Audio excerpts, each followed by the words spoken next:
The following case study is a reconstruction of Air France Flight 7512, an internal domestic French sector between Paris-Orly and Toulon on the South French coast, undertaken on December 20, 2019 by an Airbus A318 and the subject of a BEA serious incident report released this year on September 3rd last. Routine en route descent clearances had the aircraft cleared initially to flight level 110 and subsequently further cleared from flight level 110 to 1,900 feet on the local QNH, which the crew set in the FCU altitude window before engaging open descent. ATIS information for Toulon indicated that runway 23 was the active. However, with landing weather reported as marginal, the crew requested and were approved for an approach onto the reciprocal runway 05, as the published minima for this end made the possibility of a successful landing more likely. In positioning for runway 05, the aircraft experienced a strong tailwind component, initially rising from 0 to 50 knots and remaining above 40 knots for the large part of the descent down to 3,000 feet. This tailwind obviously reducing the available time window for approach configuration. ATC monitoring the flight's progress offered the crew an orbit with additional track distance in order to facilitate losing of the excessive height. However, the crew refused the offer in favour of the straight in. The first officer as PF subsequently stated that he knew the approach could be aborted if it became unstable, and the captain supported his view. The French BEA, however, in their assessment of the flight, commented that the crew had underestimated the effect of the tailwind on the approach path and did not sufficiently assess the feasibility of capturing the runway 05 ILS glide slope from above. It noted that the crew paid attention to the indicated airspeed but did not take into account the high ground speed and descent rate. While 12 nautical miles from the runway, the aircraft was still at 5,170 feet, about 1,350 feet above the level expected for a standard 3-degree glide slope, and travelling at 237 knots indicated, with a corresponding ground speed due to the tailwind of 307 knots. Once cleared for approach and localizer established, they began to reconfigure, with the high rate of descent being maintained in open descent in order to capture the glide slope.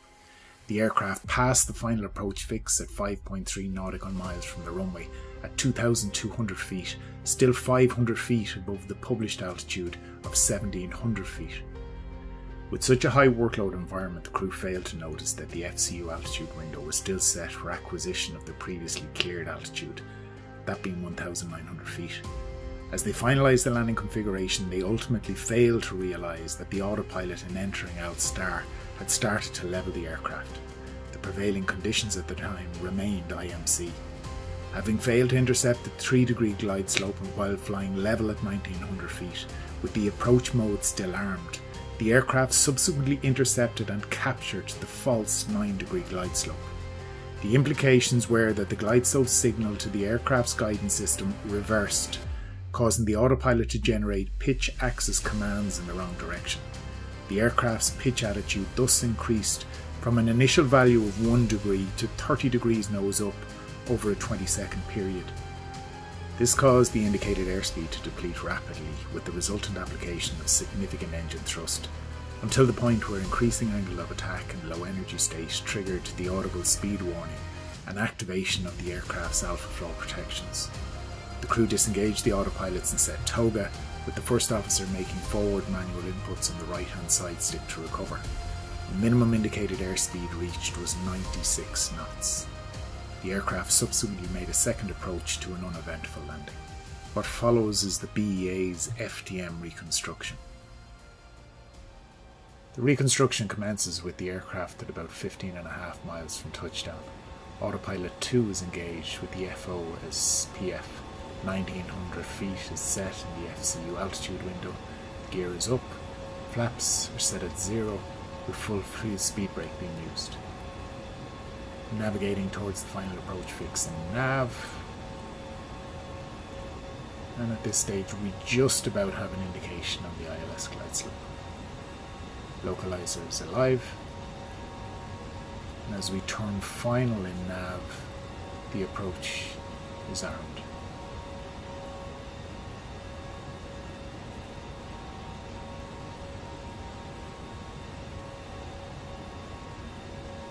Glide blue, Loc blue, autopilots 1 and 2, Loc star, Still full fly down indication on the ILS glide slope.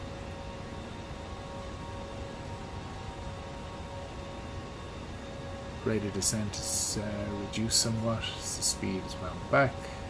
Gear is selected down. The increased drag then will cause the rate of descent naturally enough to increase to approximately 3,500 feet per minute. We're now low green. As you can see, we still have a continuous full fly down indication of the ILS glide slope. Reduction in speed allows selection of the first stage of flapping. We're now passing through 8 miles at about 3,700 feet.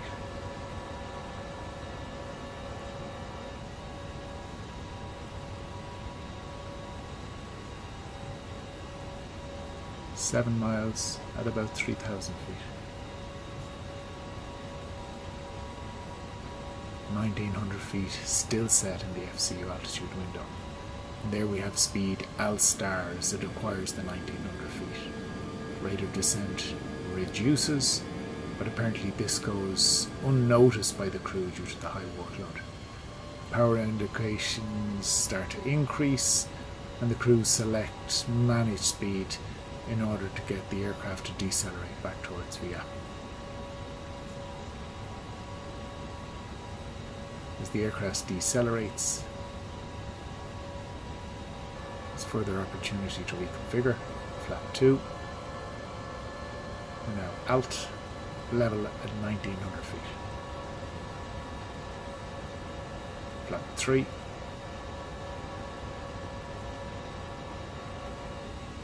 Flap full.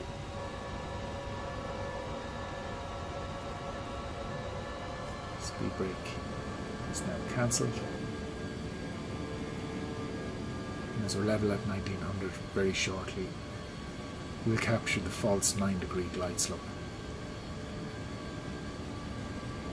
Notice the glide slope activity now in the PFD as it rises from the bottom, and as it comes mid-scale, we have glide slope star, and the aircraft rapidly pitches up.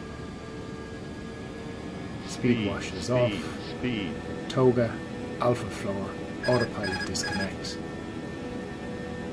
And the PF commences forward inputs on the side stick in order to try and recover. Speed now hovers in around the alpha prot. Even at this stage though, the crew decide to select flaps to 3. And the aircraft ultimately climbs away.